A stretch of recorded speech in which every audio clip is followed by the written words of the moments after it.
Assalamualaikum warahmatullahi wabarakatuh. Waalaikumsalam warahmatullahi wabarakatuh. Waalaikumsalam warahmatullahi wabarakatuh. Kami dari kelompok 9, di sini kami akan mempresentasikan materi mengenai pembelajaran keterampilan menulis. Sebelum memulai presentasi, izinkan saya memperkenalkan anggota kelompok kami. Sonia sebagai moderator, yang kedua, Dimas Kristiadi sebagai penyaji, yang ketiga, Margareta Dian Kristi sebagai penyaji, dan keempat, Puspa Maulina sebagai penyaji. Baiklah, langsung saja kita ke materi yang pertama yang akan disampaikan oleh Margareta Dian Kristi. Kepada Margareta Dian Kristi, saya persilahkan. Baik, sebelumnya saya ucapkan terima kasih kepada moderator yang sudah mempersilahkan saya untuk memaparkan materi yang pertama dan kedua.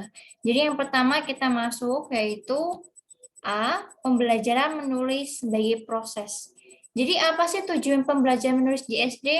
Yang pertama mengungkapkan gagasan, pendapat, pengalaman, dan pesan secara tertulis. Jadi tidak hanya secara verbal saja atau secara langsung kita dapat mengungkapkan atau menyampaikan gagasan atau pendapat dan pengalaman kita, tapi juga dapat secara tertulis. Lalu yang kedua, mengungkapkan perasaan secara tertulis dengan jelas.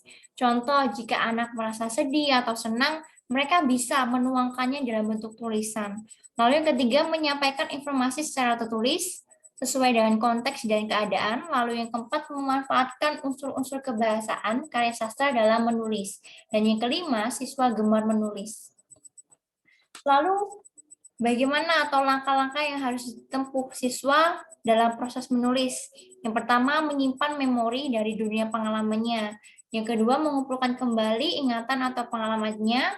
Lalu yang ketiga, mengkreasikan kembali memori dari pengalaman pertama. Dan yang keempat, menyusun kembali ide-ide dengan menghadirkan persepsi dari pengalaman keduanya. Serta yang kelima, menampilkan kembali hal-hal yang telah diketahui sekarang. Lalu kita lanjut ke yang kedua, itu kemampuan dasar dan lanjut dalam pembelajaran menulis. Jadi di kelas rendah, itu ditanamkan dasar-dasar menulis. Jadi jika dasarnya si anak sudah dikuasai dan kuat, maka anak atau siswa itu dapat menulis dengan baik dan benar. Lalu bagaimana pembelajaran menulis di sekolah dasar? Yang pertama ada pembelajaran menulis permulaan. Di sini meliputi persiapan menulis dengan melatih siswa memegang pensil dan menggoreskannya di kertas. Contoh, banyak ketika masih kecil orang tua mengajarkan anaknya bagaimana sih memegang pensil itu dengan baik dan benar, lalu menggoreskannya di kertas, mungkin dalam bentuk masih coretan dulu, lalu lanjut menulis huruf, misalnya A seperti ini bentuknya, atau B seperti ini, lalu merangkainya sebagai menjadi kata, lalu kalimat sederhana. Lalu ada juga nih empat tahap perkembangan tulis anak. Di sini ada tahap prafonemik. Di sini anak sudah mengenal bentuk dan ukuran huruf, tapi belum bisa menyusunnya untuk menulis kata. Sebagai contoh sederhana, dari kecil mungkin orang tua bisa memberikan tabel huruf, jadi situ anak sudah bisa mengenal yang namanya A itu hurufnya seperti ini, bentuknya seperti ini. Huruf B itu bentuknya seperti ini. Lalu yang kedua ada tahap fonemik awal. Anak sudah mengenal prinsip fonetik, tahu cara kerja tulisan, tapi belum bisa mengoperasikan prinsip tersebut. Lalu yang ketiga tahap nama huruf. Di sini anak sudah bisa menggunakan prinsip fonetik.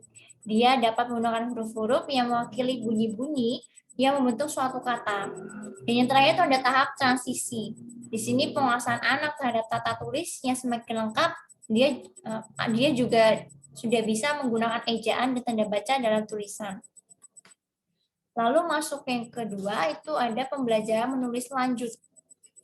Jadi pengajaran menulis lanjut itu ditekankan atau menekankan pada pelatihan atau penyusunan dengan ejaan yang tepat dan benar.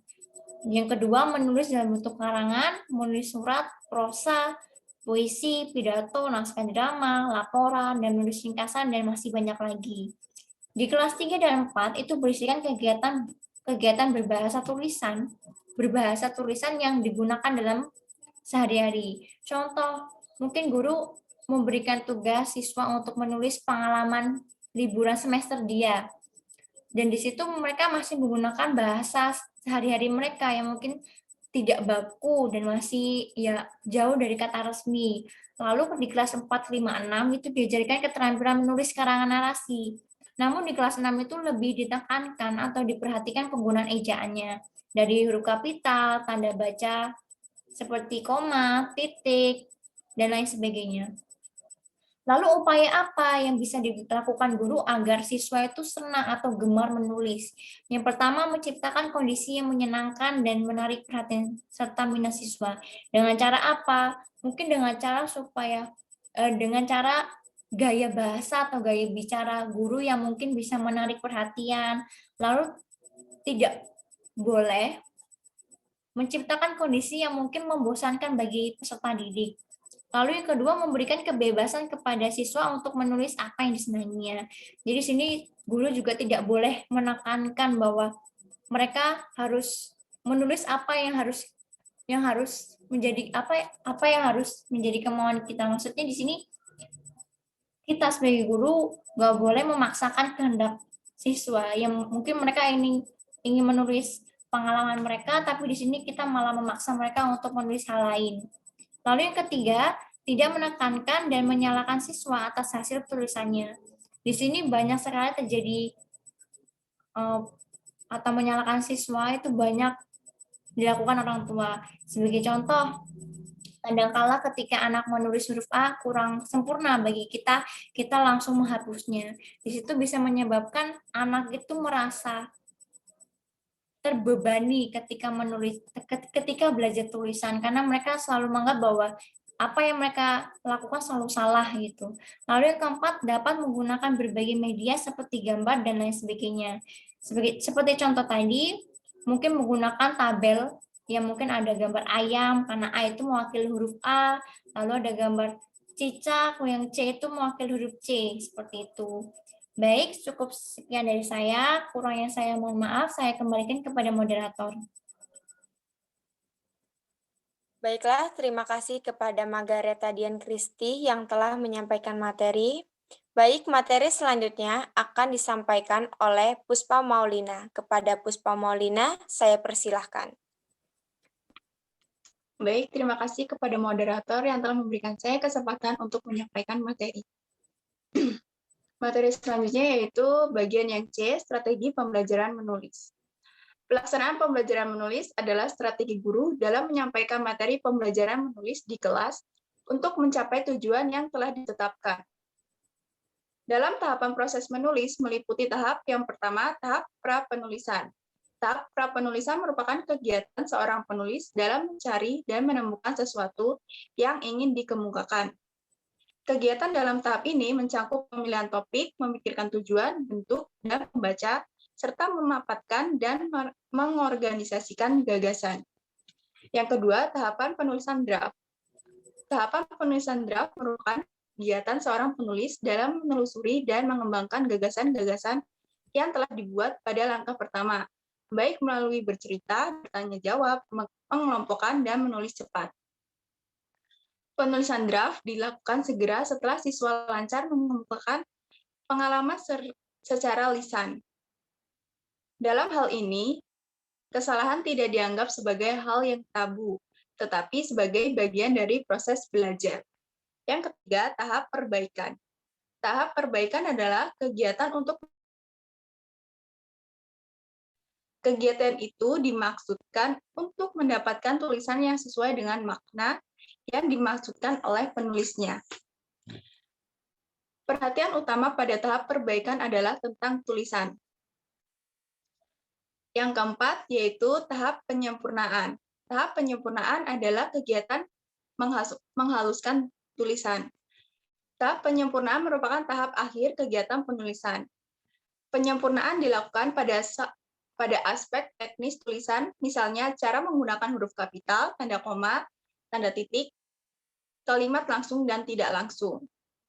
Pemilihan kata, cara menyusun kalimat, dan penyempurnaan isi karangan. Tulisan pada tahap penyempurnaan ini merupakan hasil akhir Sekian materi dari saya, kurang lebihnya saya mohon maaf. Saya kembalikan ke moderator. Terima kasih. Baiklah, terima kasih kepada Puspa Maulina yang telah menyampaikan materi. Baik, materi selanjutnya akan disampaikan oleh Dimas Kristiadi. Kepada Dimas Kristiadi, saya persilahkan. Baik, terima kasih kepada moderator yang telah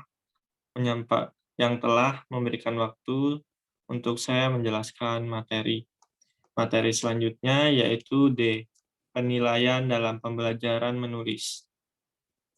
Evaluasi keterampilan menulis merupakan suatu evaluasi yang mengukur keterampilan siswa dalam mengungkapkan gagasan, menentukan teknik penyajian, dan menggunakan bahasa Indonesia yang baik dan benar di dalam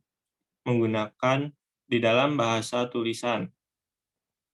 Kepekaan siswa terhadap penggunaan pola-pola tersebut meliputi yang satu, kesesuaian antara subjek dengan bentuk kata kerja dalam kalimat. Kedua, kesejaraan bentuk kata dalam kalimat. Ketiga, pemakaian kata ganti. Dan yang keempat, penggunaan kata ganti itu kita bagi menjadi kata ganti orang pertama. Contohnya, saya dan aku. Kata ganti orang pertama jamak, contohnya kami dan kita. Kata ganti orang kedua tunggal, contohnya kamu, Anda, dan kau. Lalu yang keempat, penggunaan kata sifat. Contohnya, asam, manis, cantik, kurus, dan elok. Lalu yang kelima, penggunaan kata tambahan. Evaluasi untuk menulis lanjut diselenggarakan untuk mengumpulkan informasi tentang kemampuan siswa dalam menggunakan bahasa untuk berkomunikasi secara tertulis. Yang pertama, penguasaan lambang bunyi. Untuk mengetahui penguasaan siswa mengenai lambang bunyi, dikte memerlukan cara yang cukup efektif.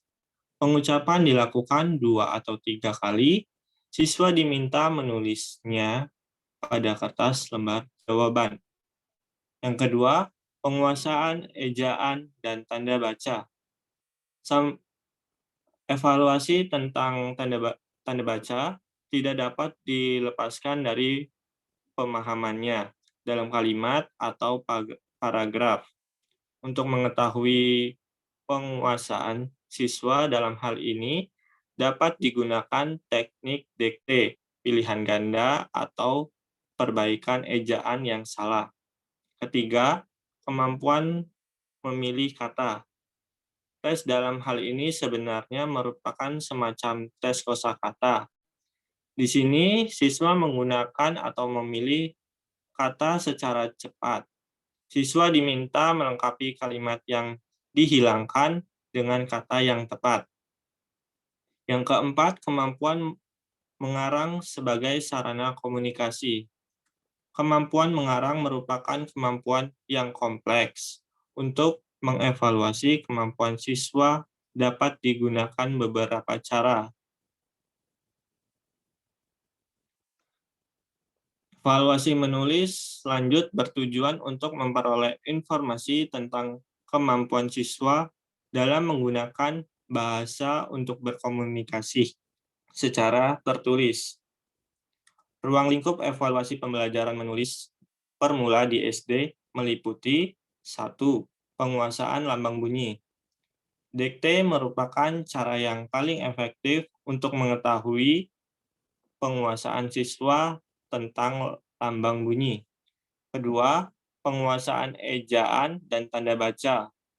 Guru bisa menggunakan teknik dikte, pilihan ganda, atau perbaikan ejaan yang salah untuk mengetahui kemampuan siswa dalam penguasaan ejaan dan tanda baca. Ketiga, kemampuan memilih kata. Tes dalam hal ini sebenarnya merupakan semacam tes kosakata yang lebih menekankan pada kemampuan siswa dalam menggunakan kata secara tepat dalam kalimat. Itu saja yang bisa saya sampaikan. Saya akhiri dan saya kembalikan ke moderator. Terima kasih. Baik, terima kasih kepada Dimas Kristiadi yang telah menyampaikan materi. Demikianlah presentasi dari kelompok kami. Apabila ada kurang, kami mohon maaf.